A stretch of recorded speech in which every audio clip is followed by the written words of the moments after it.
با سلام خدمت بینندگان محترم تلویزیون ITC، دکتر ناصر عابدی هستم، وکیل رسمی در استان آنتاریوی کانادا. در برنامه قبل از خانم روز عابدی هنسن استفاده کردیم. وکیل کانادا آمریکایی هستند، در ایالت مینیسوتا فعالیت دارند. امشب هم مجددا ازشون خواهش کردیم که تو برنامه ما شرکت کنن تو این پروگرام و اطلاعات ذی قیمتی رو به ما ارائه بدن. خیلی خوش آمدید خانم روز عابدی هنسن. خیلی ممنون. من روز عابدی هنسن هستم و خوشحال هستم که اینجا هستم واسه دومین پروگرامتون. خیلی ممنون. خواهش می‌کنم. عرضم به حضور شما که بینندگان محترم باید در نظر بگیریم که این برنامه جنبه لیگل ادوایز نداره، مشاوره حقوقی به حساب نمیاد. به طبع اگر مایل بودید که مشاوره حقوقی بگیرید، حتما با وکیلتون توی آمریکا تماس بگیرید. اگر در ایالت مینیسوتا هستید یا اگر در آمریکا هستید، مسلم میتونید به خانم روز عابدی هنسن که مشخصات ایشون و ارتباطات ایشون در پایین صفحه تلویزیون اومده تماس بگیرید تا بتونید از خدمات ایشون استفاده کنید.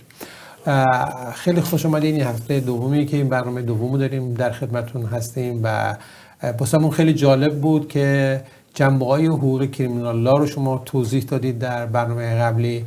حالا خواهش من اینه که یه مقدار بیشتر صحبت کنید راجع به طور حتی برنامه ما همونطور که 15 دقیقه است، ولی میخوام تو این چند دقیقه بتونیم شما اطلاعات مناسبی رو که برای موکلان ما در آمریکا حیاتی هست و میتونه کمک به سزای موکلان اینا بکنه که از حقوقشون دفاع بشه، پروتکت بشه their rights and their interests، چه کار میتونن بکنن صحبت کنید. و اینکه اگه خدای نکرده متهم شدن، دفعه پیش یه توضیح کوتاهی دادید، این دفعه میخوام یه ذره بیشتر توضیح بدین و پشتش سوالات بعدی که من انجام میدم راجع به اینکه چارج بشن، اگه چارج شدن چی کار باید بکنن. بله، اگه چارج شدید دیگه دیپند میکنه چی کار پلیس میکنه. پلیس ممکنه ارستت بکنه موقع چارج، یا پلیس ممکنه با پروسیکیوتور اطلاعات و اویدنس رو بهشون بده و اویدنس رو که نگاه میکنه پروسیکیوتور، اون تصمیم میگیره که چه جور چارجی بره جلو باش و what kind of charges to go forward with, what level of charges، آیا misdemeanor، gross misdemeanor یا felony هستش. اون سه تا level of offense ما داریم توی آمریکا و felony بزرگترین level of offense. معمولاً پروسیکیوتور سامنز نمیکنه تو رو واسه یه felony level offense. سامنز هست که یه چیزی توی نامه میگیری، نامه میگه که این روز تو باید بری دادگاه و بعد میگه که چجور چارجی هستش و یه اطلاعات کوچولو مینویسه، بهش میگن statement of probable cause. یه اون اطلاعات کوچولو هست، basically یه summary هستش که اونا چی دارن کلیم میکنن که اتفاق افتاد. Okay. So depend میکنه. معمولا اون felony level offense summons نمیشی، بعضی موقع فقط summons میکنن واسه drug offenses ها، اونا رو summons میکنن، ولی اکثر felony ها arrest میکنن و خودت روز بعد یا depend میکنه. اگه جمعه arrest شدی، ماندی دادگاه میبیندت، ماندی هم میفهمی که چی چارجش هستش و اون موقع وکیلت میتونه باسط آرگی بکنه که بیل چقدر رقم باشه. So بیل آرگومنت بعد میک بکنن و دادگاه ایوالویت میکنه چندین فاکتور، a lot of factors actually، ولی biggest فاکتورشون باسهشون public safetyه و ببینن چقدر رقم بعد باشه که public safe باشه. اونم اگه یارو میتونه اون رقم رو بده دیگه تو جیل وایستاده تا conclusion trialش. خب سوالی که واسه من مطرحه اینه که اگر که باند باید بذاره، بله، آیا برای جرمای پایین مسترمینه اگه اشتباه نکنم فهمیدید، آیا واسه اونم باید باند بذاره؟ دیپند میکنه. دیپند میکنه آیا اون misdemeanor level offense چی جور level offense هستش و چی اون statement که هستش، اون statement of probable cause که گفتم، اون statement of probable cause چی داره allege میکنه. آیا چیزای egregious داره allege میکنه، مثلا بگیم domestic assault یه misdemeanor level offense هستش و شروع میکنه as a misdemeanor level offense، ولی facts ممکنه خیلی egregious باشه، right؟ ممکنه even though پراسیکیوتر داره تو رو یه دونه کاونت داره چارج میکنه، ممکنه چندین آفنس داره میگه توی statement of probable causeش و اون موقع قاضی که نگاه میکنه ایوالویت میکنه میگه نه چون این دومستیک اسالته و تو یکی یا داره زدی چندین بار یا چون هیستریت اینجوریه تو باید باند داشته باشی و باندت هم رقمش باید بالا باشه که ما بدونیم که پابلیک واقعا سیف هستش با اون رقم.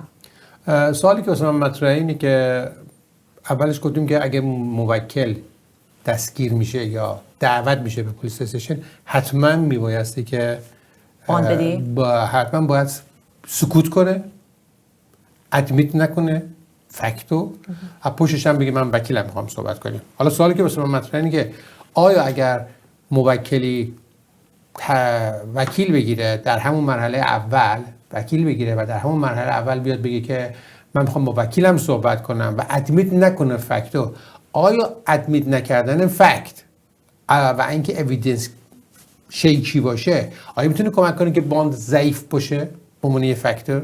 بله میتونی آرگیو بکنیم که فکس واقعا سپورت نمیکنه، فکس الج میکنه یه چیز دیگه، یارو فرد داره الج میکنه که یه چیز دیگه اتفاق میفته و این داستان بیشتر این لاین هست با یه استیتمنت دیگه.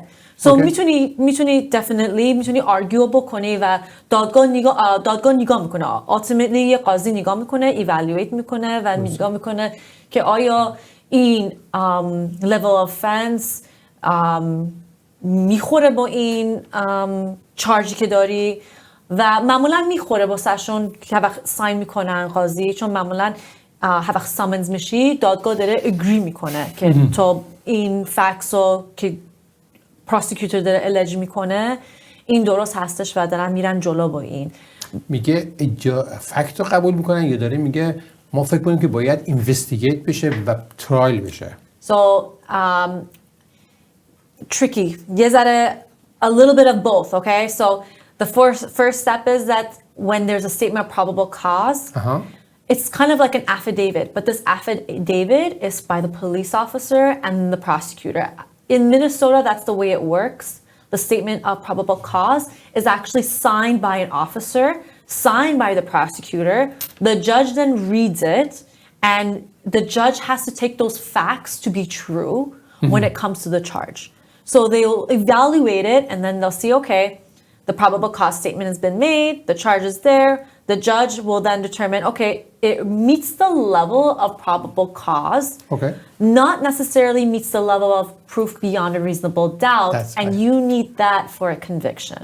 Okay, therefore, it's very important for us to consider all of these elements and also consider maybe you are asked to put a bond, or maybe the judge is agreeable with the prosecutor for various reasons.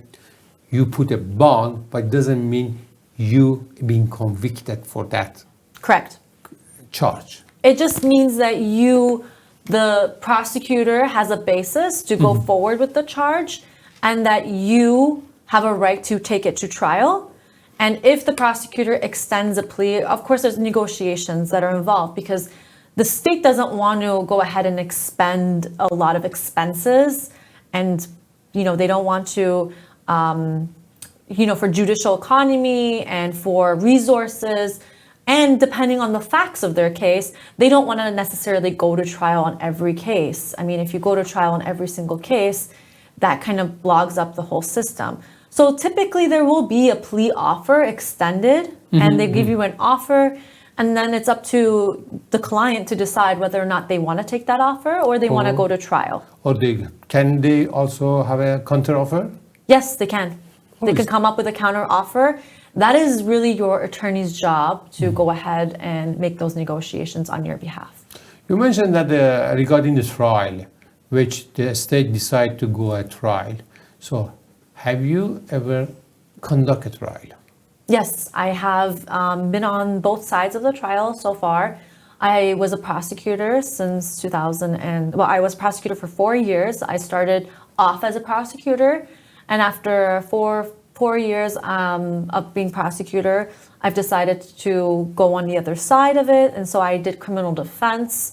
And I have been at numerous jury trials, numerous court trials, contested motion hearings, and contested sentencing. So yes, each type of case deserves a different audience, you know, whether it be a jury trial or whether it be a court trial. Court trials conducted in front of a judge.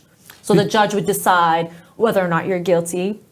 And then there's a jury trial, and then the jury would decide. Basically, 12 anonymous people, if it's a felony, or 6 anonymous people would decide whether you are guilty or not guilty. So what's the difference between jury trial and also judge trial? Well, there's a little bit of a difference. It depends on the case that you take. So we give different advice for different types of cases, and also could depend on who you have as your jury pool. But you know, the biggest difference is that you have 12 people deciding, and all 12 people have to agree on whether that you are guilty or not guilty. If they can't come up to an agreement, then there's a mistrial, and then that trial needs to be conducted again. Wow. And if you have a judge that decides, the judge will typically not declare a mistrial and say, I can't decide, but the judge will determine your guilt. And I think that on some matters that are sensitive, it is to the client's benefit to have a court trial, meaning that the jury doesn't necessarily like some facts, or they don't like some aspects of a case, so it's to your benefit to have that. But basically the jury would be deciding whether or not, like, they're the fact decider. The judge is a legal decider in the jury trial, so all questions of law the judge would decide. So you have a judge still at a jury trial, except the judge isn't deciding whether or not you're guilty, but just deciding legal questions like the rules of evidence and, you know, your objections. And so the judge would make decisions on those parts, but with a jury, the jury would decide that. And sometimes it's to your benefit to have a jury to decide it, because sometimes, most of the time, the facts probably, hopefully by the time you're at trial, you've made that decision, because it's to your benefit to go to jury trial, and that jury will hopefully agree with your arguments. Because you have to remember, the onus is on the prosecutor, it's on the government to decide. So whether it's the United States government that's charging you, or the state of Minnesota, or any other state, doesn't matter, but the burden is always going to be on the government to prove that you're guilty. You as the client, you as the defendant in a case, don't have to do anything, actually. You don't have to prove your innocence. You don't have to prove anything. You hope that you provide a counter because it's to your best interest to do that, but you don't have to do anything. The state is the one that has to prove that. They should have every single evidence before they go to trial, and they either have it or they don't. So my advice in Canadian side, even in the family case, I always advise the client to have a lawyer from the day one of separation. When they decide to separate from the spouse, as a family lawyer, I always advise the client to have a legal advice. I mean, our consultation, we are decided which direction we should go and what's the right and obligation of the client toward the other party. So it's my understanding from your statements, you're advising also the client in USA make the same approach, consult with the lawyer before they open their mouth. Right. I think that in every case, it doesn't matter whether it's criminal, it doesn't matter whether it's family, it doesn't matter if it's immigration. It is to your best interest to have an attorney represent you from beginning to the very end. And that way your attorney can be able to perform with the legal strategy they have in place, and they be able to actually implement that strategy. You know, you have an attorney from the beginning, well, they can work with you on the strategy. They can work on what, you know, family law, for instance, the same thing. Family law is exactly the same way. There's a strategy in each case, right? What are you looking for? Are you looking for custody? Are you looking for divorce? Are you looking for marital assets to be distributed equally? Are you looking for assets in terms of different locations in different countries? Yeah. You know, what are you looking for in your at the end, right? Yeah, and same thing for a criminal case. Each person has they have the goal, they have a goal in place and an outcome that they wish to reach.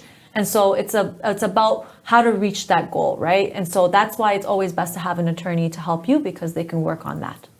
That's great. Actually, I can just, before we are finishing our program, I'm just advising our clients, especially Iranian, who have an opportunity to live in the North America, USA and Canada. They take advantage of having the lawyers to assist them in the legal issues, because the lawyer can make a lot of differences in their life. So I believe if our audience who are watching our programs for many years, they take advantage of having a lawyer for any legal issue. Is it real estate, to borrowing money from the bank, or any other legal matter? They should take advantage of having a lawyer to review the documents and find the specialist lawyer in that area. It's your job as a client to find your own lawyer. And when you find your lawyer, I believe you should trust them and let them to provide you with the legal advice. And based on the legal advice you receive from them, you instruct them which legal advice is good, which option is good for you, in order to provide you the legal advice.